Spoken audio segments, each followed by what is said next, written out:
Love this podcast? Support it and sponsor today. Simply head to ozcastnetwork.com for details.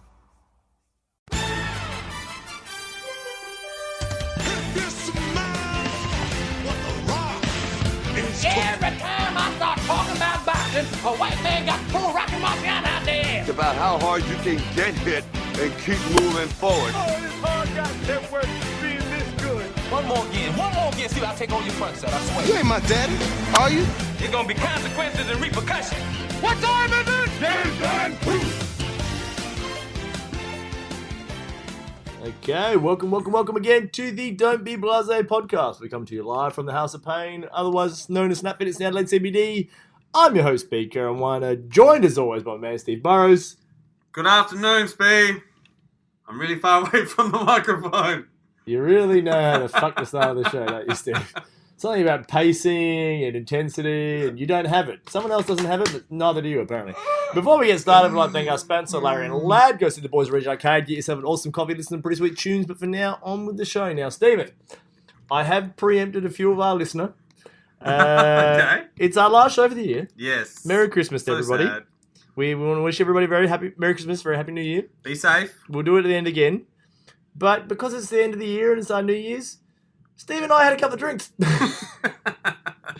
So if we get a bit slurry or a word goes missing here or there or I say something completely wrong, Jared, don't fucking poke holes through it. Oh, hang on. Is that a story I don't know? I messed you up last week. Okay. And he likes to nitpick. He's not even just like a listener. He's a fucking avid. Like he gets in there. He's a very bright man, Jared. Like Big J. Oh, Big J. Yeah, Big J. Right. And so he listens and he will offer praise, but he also likes to go, you fucked that up. Oh. Which is really annoying because I know when I fucked it up too. And I'm just like, shit, I hope that one will slip through. But no, nothing gets past it. It doesn't get past the keen ear of one Big J. But it's Christmas, Steve. So you've brought something to our attention that may divide listeners, may divide the nation, may divide everybody. This is, yeah. Tell me about your advent calendar. Little conundrum. This is Smooth Crunchy Peanut Butter Volume 2. Oh, wow. This is that level. Is it not quite hot dog assembly? No, I didn't quite. I never quite got that one, Speed. Yeah. I think you're really... I just like to think outside the box. Yeah, you know? of course That you was do. my Kyrie Irving flat earth theory. Right. And by the way, Steph's trying to get in on that. He's talking about... The moon landing There's not no being moon real. landing. Yeah, mate. Look at that. There's money in Must be- conspiracy.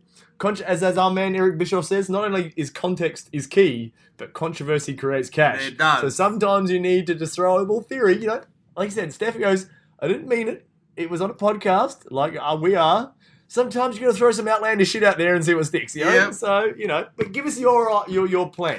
Okay, so we bought this. I'll get this wrong again. Advent calendar. I'll say it real fast. Nailed it. Did I? Is that right? Yep. Advent calendar. For our daughter Sophia and Sophia Mania. Sophia, mate. And last year we did it. Where she would do it herself. Obviously, she was 3 or 4 last year, so she counted up herself and started off with 1 all the way through 24. This year, though, the wife goes, no, we're starting at 24. Yeah. And I was like, that's interesting. I just assumed you'd go numerical, 1, 2, 3. Yeah. And then she's come through with a no. It's a countdown to Christmas. It's not like, so I guess originally I thought it was 1 meant 1st of December. Yeah. Where she's like, no. We're going to say 24 and we're going to count down. So when it's 1 left, 1 night's Christmas. What's your views on that, Speed?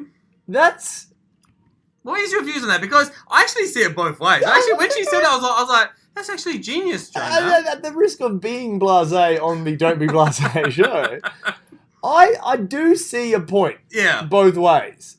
Now, she does have a point. Yep. The countdown. But I also know with advent calendars, a lot of the times the sort of, you get a little treat, a little chocolate in there. Sometimes it gets better over time. So as you're building up towards Christmas, the 24th one is usually like an absolute ripper chocolate. So you're almost like setting Sophia up for disappointment, like she gets this like Kinder egg in the 24th one, and then by the time she's getting this little chocolate button. Yeah. So that could be, and I know some advent calendars, it's like the one in Bad Santa. They have the story of What's Bad Santa? Oh, that was the movie. Yeah, not very funny film. I think we established that some time ago, didn't we? That was one of those unfunny films of Spees. Is that right? Is that what we did? No, I don't think we established. I don't think anyone agreed that it wasn't funny. I think that's one of those. It was a bit obvious funny. We're looking down ahead of the schedule here, but when we get to year in review, I think this is one of those ones that you lost hands down.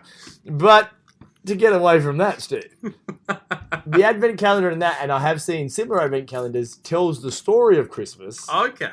And at every square you open, not only do you get the chocolate, which is hilarious because he gets the candy corn in one of them because old Billy Bob Thornton comes home drunk and eats all his chocolates.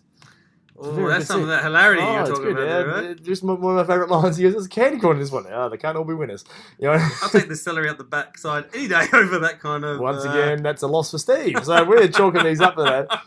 But it has the story of Christmas on every panel too. Okay. So you open it, you get a chocolate, you read the story of Christmas. So that works. That works through, going from 1 all the way up to 24. Right. So, like, if you go by Jonah's theory, you're doing like that movie Memento. You're reading from the finish and going backwards, which, could be interesting, or it could just be really confusing for Sophia Mania. Do you remember how good that Seinfeld episode was when they started the end? That was heaps good. That was but they only did it once. They did. They didn't do it every year. Maybe this is the year. I don't know. But when she did it, I thought it was amazing, and I was like, wow, you blew my mind with that shit. So I just wanted to know what other people do. Yeah, that's a good question. We will put that one out there. Because, it's one of those ones that when you stop, and like I said, I'd never thought about that. Yeah. And you brought it to my attention because you saw our advent calendar, because I bought one for the crew because I'm the Christmas nerd. And, you did bring that. So that's an interesting one. So get you guys to chime in. Do you go from 1 to 24 or 24 to 1? I think everyone's going to have a similar theory. Yes, the 24 to 1 makes sense. But I'm going 1 to 24. Yeah, right. I feel like that's going to be the general consensus. If you work at Cadbury as well, I'd like to know, maybe next year you could identify it by putting first on there. Maybe 1 ST. Yeah. As in for 1st of December. And that clarifier. Well, if you go to Instagram and at @speed_T, there is a website or like a page run there by a very fit young man. And he does an advent calendar, a fitness advent calendar. And there's a workout every day. But we go up. We go 1, 2, we go by the days of. Yes, that's right, the days of. Yeah, we don't count down from 24. So, Jonah, maybe on your own with this one. Just saying. Now, Steve, you do have an update for us in the wonderful world of greenery. So, before we get started, we're going to play our amazing theme music. Here it is, Turd Freaks. The moment you've been waiting for. It's time for Steve's Lawn Chat. Now, Steve's Lawn Chat, but let's be honest, we don't give a fuck about your lawn, Steve. Tell us about our man Rocco. You change this to Rocco's Lawn Chat or Rocco's Modern Life or something like that. Well, you tell us about the greenery. Well, I actually received some advice from Rocco. Yeah. The other day.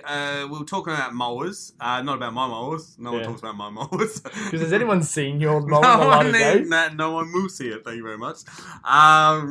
But he was actually telling me, and I would like to put this out to the listener, and I'd love to hear your point of view on it. But Rocco doesn't use your traditional mower, which spins clockwise, anti-clockwise, horizontal to the ground. Yep. You know what I'm saying? Parallel to the ground. Yeah. He has what's called a cylindrical mower. Okay. And a cylindrical mower looks a bit more like a roller, like what you might see at the cricket. Yep. And they roll in the cricket pitch. It looks a little bit like that. And it actually mows over. It turns over. So sort of like those old school ones, like you see those old manual mowers? Right, yeah, maybe like that. A little bit more similar to that with the blades and stuff like that. Yeah, and you'd had to kind of push it through the grass. So it's one of those, but it's I'm assuming it's petrol. Yes, because most men have a petrol mower. And Rocco seems like the kind of man he would definitely that mows a Hey, Rocco doesn't know about my mower situation. Oh, okay. So... Yeah, Rocco, he's got an electrical mower that plugs into the wall. Now, let's be honest. Jonah, we have to move. We have to move. Now, this is where I'll take your side, Steve. Now, Rocco seems to have his eye on the newest, craziest new phases. Now, most mowers coming out these days have those battery packs. So there's also a good chance that our mate Rocco has to pull the battery out of his purse to put in his mower. There's a good chance. If he's going this fancy new one, I don't think there's a lot of pulling the chain and getting a real good manly start on a mower coming from the guy that doesn't mow lawn. But I just like to throw shots. Obviously, and they are They are shots, man, without warning. I did not know you were going that way. So, anyway, I'd like to ask the listener, have you seen these Cylindrical mowers? Cylindrical mowers, yeah. If you have it, do you have one? Love to hear what your view is on it. Yeah, you really like to get into you want to just whatever you do. You think it's all gimmicks and props, you know. And Steve, sometimes a good lawn is just a bit of luck, bit of love, bit of TLC, and not just burying like grass into your dirt and trying to claim it's lawn, Steve. My lawn looks like. Have you seen Fun with Dick and Jay? Yeah. And he's got the patches from everyone else. That's how my front lawn's looking a little bit, and then I look at it, I show Joanna and she goes, "It's beautiful." That's how my lawn is. Actually, that's not true. My actual lawn is looking like half alright. It's looking half alright. It's almost photo worthy. Almost photo with a thing over the top of filter. It. Yeah, it's almost there. So, do a little Instagram work and then keep posted. Yeah, stay posted. We're still waiting for the photo of Rocco's lawn. Yes. Rocco, can you please send us a photo? Even though I've just now insulted you, but that's that's when you know you're part of the show. Yeah. Now, Steve, you also brought to my attention. You're going to throw in our little segue. You said there's a new gym opening up near you. No, there is a gym open. Yes. That's right there. So I used to go to a gym out northern suburbs. With everyone's mate, ball bags and twisty teabag, twisty, the whole gang. Yeah. But so you've left them behind. I have. You found a new motley crew. That's exactly right. But this gym is like literally around the corner from my house, so life is much better now. But last night I went to the gym and I come across one of the most impressive looking guys I've ever seen in person. He looked like... Yeah, it was a mirror, Steve. It was like... He looked like... he's my height. Yep. So he's about 5'8", 5'9", yeah. Average height. And... but he was like the Hulk. Yeah. I mean, legit, like he was... And we started chatting because he was doing this leg press and he had all the weights on it. The whole fucking gym weights was on this one machine. It was over 450 kilos. It was quite impressive anyway. And we were having a bit of a yarn, and like I said, it was just impressive. As we were talking, he told me he weighed 139 kilos at your height. At my height. At your hulking stature. Yes. Of 5'7". So that's literally 1.5 of me. I'm about, I haven't weighed myself in a while, but I think I'm around 94, 95 at the moment. So that is literally 95 plus half, which would be 47. Yeah. Roughly. Give or take a couple of kilos. Facts don't matter. This guy is enormous. And we started chatting about deadlifts, and apparently my 260 doesn't hold much weight. No, it does not hold much weight in the world of like big people. Yeah. He's talking about doing sets of 310 and with the bar, not the trap bar. Yeah. He's doing like the... Oh, I was just amazed how big this guy was. And he was very impressive. A nice guy. We had a good chat. Yeah. We talked about this and the other. And, good guy. But did you get his number afterwards? No, funny enough, but it's a small world. It's a small world. And his kid goes to the same childcare as my kid goes. It was quite it was quite a funny story. So, but yeah, I could not believe how impressive, and it's not that I wanted to be that big because he's enormous. Yeah. And to be honest, I don't think I could ever become that big. Yeah. I just don't think it's physically possible for me. But it was so impressive to me that he was a guy that's committed that much work, that much time into the gym. And, I thought that was amazing. Are we thinking this is just some God-given genetics, or do you think maybe there was some supplementation involved, Steve? Well, it's hard to say. I mean, look, I don't know. I'm unfamiliar with the supplementation. Because did you bring that up? Because it's a question that commonly gets brought up. No, of course not. And, I've never brought it with anyone before. I'll take it on face value if they tell me they do. Good on you. Or more power to you. More power to you, kind of thing. But no, I'm certainly not going to assume. I asked the question, how much do you fucking eat? Yeah, that's what I want to know because I know how much I eat to maintain my size, and that dude's a whole another me and something else bigger than me. So I was like, what do you eat? And then that's where I kind of go with the conversation. And what was his response to what do you eat? Well, he actually come back with a funny response. He goes, well, not as much as as you think, which was a bit surprising because he goes, I eat clean Monday to Saturday, like nothing. He goes, he doesn't drink. Doesn't drink.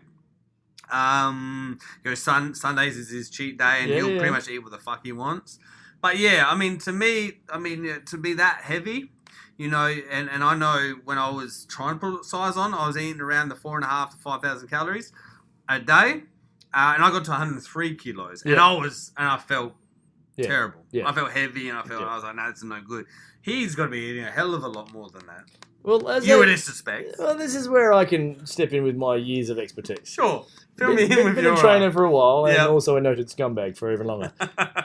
Now, at one stage, my biggest, I got to 105 kilos. Yeah. Now, that was eating with our big man, Ben Wilkerson. We used to live together. We would knock off a kilo steak, like a legit kilo of steak, plus a baked potato with a lot, plus a spinach salad. Every night? Every night for dinner. Oh, and then I'd follow it up with a tub of cottage cheese just before bed, just to get the extra slow-release protein and stuff. And I'm talking huge bowl of oats for breakfast, probably a couple of cans of tuna during the day. Like, I was eating... Like, you could actually sit there and listen to me breathe. I was heavy. I didn't like being heavy. You know? Yeah. And, on top of that, I wasn't afraid of a few supplementations. Oh, tell me about it. Now, this is obviously... Tell me more. Did you have a car? You really queered that up, Steph. That was Grease, and there's nothing queer about Grease. Go back and watch it. But anyway, it's one of those things that when I hear people like that, I'm like, you're either got the greatest God-given genetics. Yep. Or you've had supplements. And that's the thing, I don't see a problem with it. Because my issue has always been with sort of natural bodybuilding. And people go, oh, I'm natural. It's like, you had a jab last week, you didn't have one this week, that doesn't make you natural. Or people that took supplements that, you know, there's been oodles amounts of sort of pre-workouts or test boosters and that sort of stuff that promise some sort of anabolic advantage. You take those supplements. Now those supplements have become banned. Have you cheated? Well, no, I haven't taken anything. I'm natural. It's like, well, you did take a supplement that has now been registered as being, you know, this is a little bit more closer to steroids than it is to a natural supplement. If you've taken that, have you then, by therefore, cheated? You know what I mean? It's one of those things. And that's what really annoys me, because it's getting me to a subject I've been wanting to bring up for a while. And it's a subject that a lot of people tackle with that sort of meathead, they're fucking dumb. But my thing is, who has the greatest air of superiority? And that's what gets me about a certain class of people. Now, there's 4 categories that have the biggest air of superiority, and they all have holes in their game. Okay. They are your natural, quote-unquote, natural bodybuilders, your vegan folk, yes, Christians, Oh. and people that are straight edge. Yeah. You know, and so it's like one group, we don't do drugs, we don't, drink, we are straight edge. The other group, your Christians are like, we believe this and this is the way you should live and this and that, yet there's some of the biggest hypocrites going around. You've got your vegans, which say you shouldn't eat meat, but then there's a meme I saw the other day. It's like, yeah, you can't rub my face in your kale shake when you were doing coke all weekend, Tiffany. Damn. And then your natural bodybuilders who, like I said, may or may not have taken supplements in the past that would now no longer be considered natural. Like I said, I train naturally now, but, in my early 20s when I wanted to make it as a wrestler, I dabbled in a few supplements. I'll be honest about it. I have been honest about it. Yeah. But that's the thing. I will always be honest about it. And that's the thing I don't get is, and then everyone rubs their nose in, looks down on everyone else. Everyone wants to always be the one that's like, well, you peasants all do this, but I am the one that is clean and natural. So where do you sit on those fences? Anyone that gets preachy about, you shouldn't eat meat, it's murder. You shouldn't drink, it's bad for you. You shouldn't, not live by God's law. Where do you sit on all this, Stephen? Because you're a heathen. Mate, look, I honestly, it does not bother me how people live. Yeah. It really doesn't. Like, if you want to be a vegan, by all means be a vegan. Yeah. If you're a Catholic, Christian, and you try to live by certain morals, good on you. Yeah. Just don't sell that shit to me. Yes. Man. I honestly don't want to hear it. Yep. I don't care. I mean, if you want to, as you said before, more power to you. But as long as you're not hurting anyone, if there's no one being hurt, children being hurt, whatever, as long as no one is, then live the fucking way you want to. Yeah. And just don't lay that shit on me, man. Yeah. I hate when people post these videos with these these agendas on it on Facebook, and it's like, oh, give It's me much, a much like motherfucking your break, your man. argument with me about the hip hip hooray thing. Yeah. Everyone likes to shape their argument the way they want to do. Of course But you they know what? do. Because I agree with you on this one, Steve. And this is going to sound weird on our last show of the year, us agreeing on something. And I'm just saying, like, not only like I believe, live the way you want to live. You believe it. Don't put it onto anybody else. I don't just do the whole don't push it on me. It's like don't put it on anybody. That's right. Yeah. Live your Shut way. the fuck up. I was the same way with with me as a personal trainer. People come up to me and ask me, "Oh, can I do this? Can I do this? Can I do that?" Okay, no. Oh, but I don't. I'm like, don't ask me to fucking help them. You know, what I mean? Like I didn't come up to you and go, "Hey, man, you need to come to me. You need to train like this. You need to eat like this. You need to do this." I'm not telling you what to do. You're coming and asking me for my help.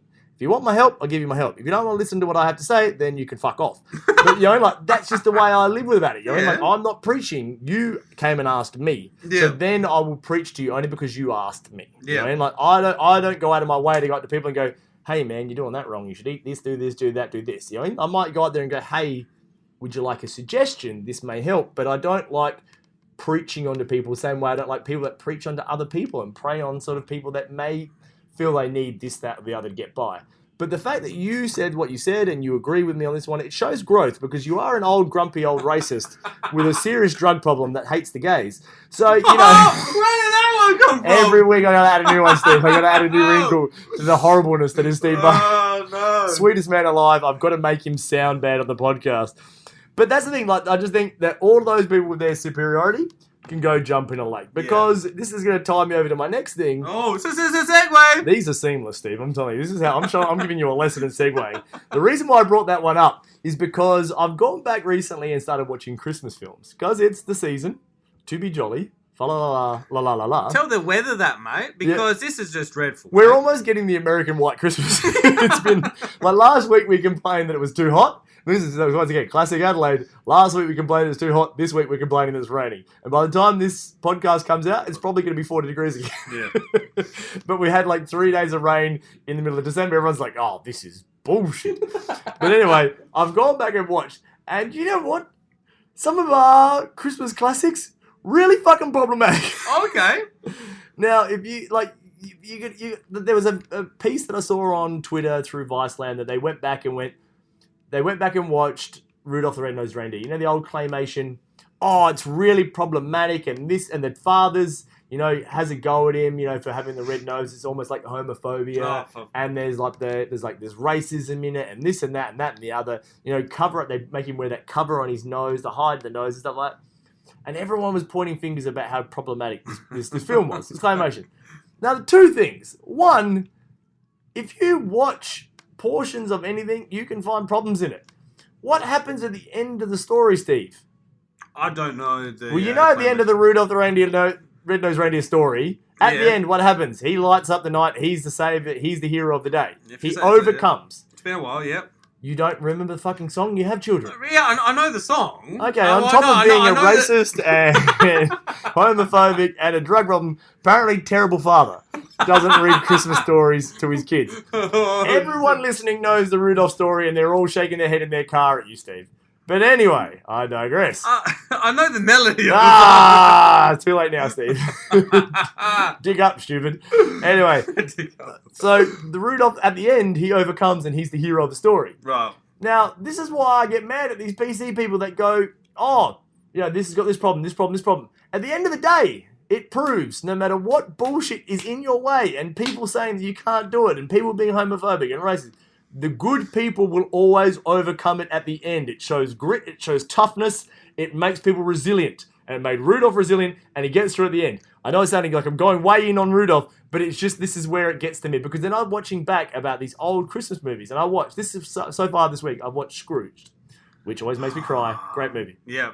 I need to watch that. I haven't watched that in so long, man. It's so good. So good. It's a classic. That boy Rastley, should be on it every year. Yeah. I watched Jingle All the Way. Schwarzenegger? Yeah. Oh, no. Which is just like cheesy. Is that where he's looking for the toy, right? Yeah, and Sinbad's in it. And he becomes, and Sinbad. And it's so 90s it hurts. Yeah. But there's some lines in it and stuff you're kind of like, ooh, that wouldn't fly today. Like what? Do you have an example? I can't give an example. It's one of those ones where you watch it and you listen and you kind of go, ooh. It's one of those things where the PC police these days would go and wave it up. Yeah. And then I watched Home Alone 2. Okay, I've yep. seen the first one that many times, you pretty much know it verbatim because you've watched it so many times as a kid. So Is that the one in New York? That's the one in New York. Right. With President Trump in there. With Trump's a the cameo. next. They go to the Trump. That's right, yeah. But that one too, also, like, that's fucking horrendous. You know, Is like, it? you Yeah. think about the whole story based around the fact that this kid is, like, literally abusing these men.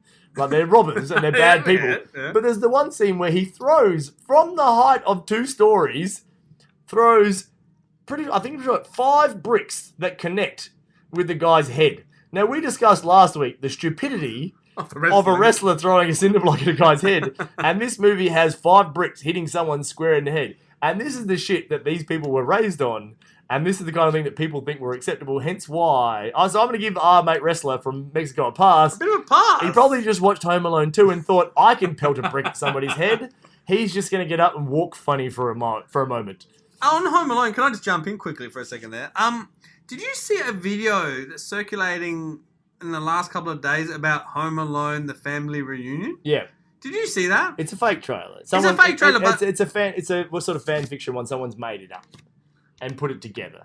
So if you actually see, it's got the mum... It's got Buzz, it's got other people Macaulay Culkin. Yeah, but those people... Are they all from different movies and they've just been put together? They've Is been that what you're spliced saying? together from different movies and stuff like that. Holy like, shit. Some of it is Macaulay actually today. Yes. But the rest of it is like, there's actually scenes, like I watched the trailer and there's scenes in it from Step Brothers and stuff like that. But the way it's edited together, you think it's a new movie, man. but it's some of the old actors tying together. That's brilliant because it had me... I didn't think it was going to be a new film. Yeah. But I thought, oh, wow, they've got together and they've just done a fun thing for like a bit of a reunion. Yeah. But they haven't got together. Is that what you're telling me? Yeah, they haven't got together. There's going to be no reunion. It's just one of those short films, that just, like a short clip that gets I made. need to get smarter. Okay, yeah, because that got me. I showed Jonah, because Jonah's a huge Home Alone fan. Those cool dudes on Those they get you every time. They Steve. do. They're They got really me. clever, those cool dudes. Yeah. They make some really cool stuff on the interwebs. But anyway, so yeah, with this, I know, it's my thing. You know, you're gonna be the nice guy, I'm gonna make you seem shit, but I'm actually the shit one. Wow. This is growth. This is It growth is for growth. us. Okay. But yeah, that's one of the thing with the Christmas films and any of these sort of films. If you go back and watch anything, there's a lot of stuff that's like, and I hate the fact that it now gets to the stage when I watch an old film, I think, oh, you wouldn't be able to say that today, or oh, you wouldn't be able to do this. Like I said, when I revisited Purple Rain and Prince literally backhands Apollonia about 6 times in the film. There's a lot of beating of a wife in that, or girlfriend, and actually his mum gets beaten up too in that film. You go back into Caddyshack, which is just horrendously racist, and there's just, but it's like we still love them and revere those films, but you can't remake them. And I'm thinking this is my issue with, because then you see some other comedy which is so outlandish and so incorrect that we laugh at it. But then where do we draw the line now? Do you have to completely overshoot the line and end up in some sort of ludicrous sort of spot that people go, oh, that's so far past the line, it's clearly a joke.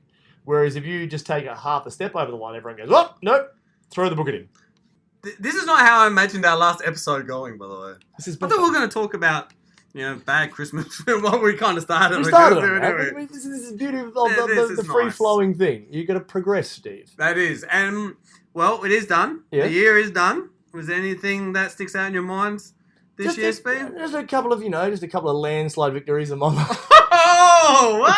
No, but at the same token, obviously I'm going to toot my own horn first. Yeah. A couple of landslide victories for you, Steve. Okay. A couple of times I was legitimately shocked. I'm like, it's almost like You fucking what? Yeah. It's always that line I go back to, the Jesse James one, the Jesse Jackson, whatever. Jesse Jackson. Yeah, from Eddie Murphy, he fucking won. I can't, a couple I was like, motherfucker, I legit thought I was going to win that one. Yeah. But that's the beauty of our show. And It was fun. We want to thank everyone for listening this year. We didn't do it last year. It's not the last show. We will be back. We're taking about 3-week break. Yep. We need some time to rest and recover. We need to find out where Melo's playing, because at the moment, still December 15 is the day when he'll get traded to the Lakers. Yeah, he's still currently unemployed and he's not coming to my Lakers. Well, he's with Houston. Stop saying And he's they're waiting coming for to my December Lakers. 15. I'd rather him be unemployed.